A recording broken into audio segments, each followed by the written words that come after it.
ভক্তদের কাছে সাহসের প্রতীক, সমালোচকদের কাছে বিতর্কিত একটি নাম।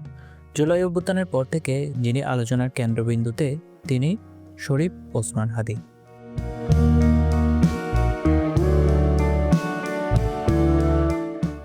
ঝালকাঠির নলছিটি থেকে উঠে আসা হাদী কোনো রাজনৈতিক দলের সাথে সক্রিয় সদস্য ছিলেন না। তিনি ছিলেন মাদ্রাসা শিক্ষকের সন্তান।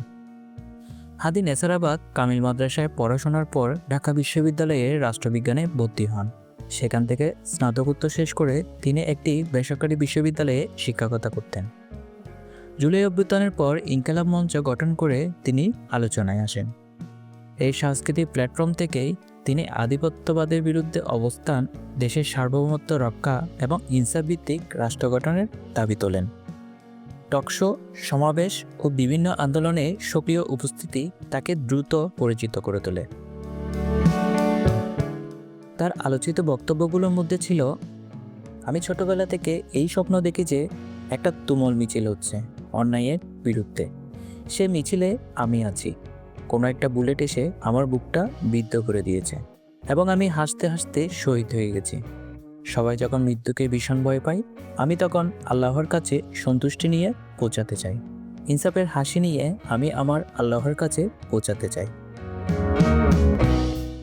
12 ডিসেম্বর 2025 দুপুর প্রায় 2:25 রাজধানী পল্টনের বিজয়নগরের কালভার্ট এলাকায় মোটরসাইকেলে আসা দুর্বৃত্তরা শরীফ ওসমান হাদীর মাথায় গুলি করে।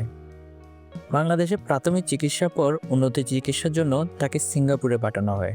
গুলিবিদ্ধ হওয়ার প্রায় এক সপ্তাহ পর 18 ডিসেম্বর 2025 সিঙ্গাপুর জেনারেল হাসপাতালে চিকিৎসাধীন অবস্থায় তিনি মৃত্যুবরণ করেন।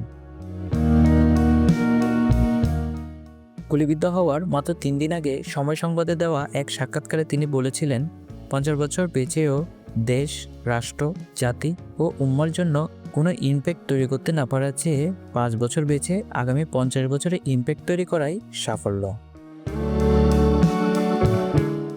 গুরুতর আহত হওয়ার পর তার একটি উক্তি ব্যাপকভাবে ছড়িয়ে পড়ে, যদি আল্লাহ আমাকে নিয়ে যায় আমার বাচ্চাটার দিকে খেয়াল রাখেন। এই বক্তব্য সহ তার জীবন, আদর্শ ও ইনকিলাব মঞ্চ ঘিরে অবস্থান দেশ জুড়ে আলোড়ন সৃষ্টি করে, বিশেষ করে জুলাই বিপ্লব ও আধিপত্যবাদ বিরোধী আন্দোলনের প্রেক্ষাপটে। হামলার আগেই তিনি একাধিকবার হত্যার হুমকি পাওয়ার কথা প্রকাশ্যে জানিয়েছিলেন। তবুও হুমকি ও হামলার মধ্যেও ইনসাফের লড়াই থেকে পিছিয়ে না যাওয়ার অঙ্গীকারই শরীফ ওসমান হাদীকে সময়ের এক আলোচিত চরিত্রে পরিণত করেছে। আমাদের ভিডিওটি ভালো লাগলে অবশ্যই সাবস্ক্রাইব করতে ভুলবেন না।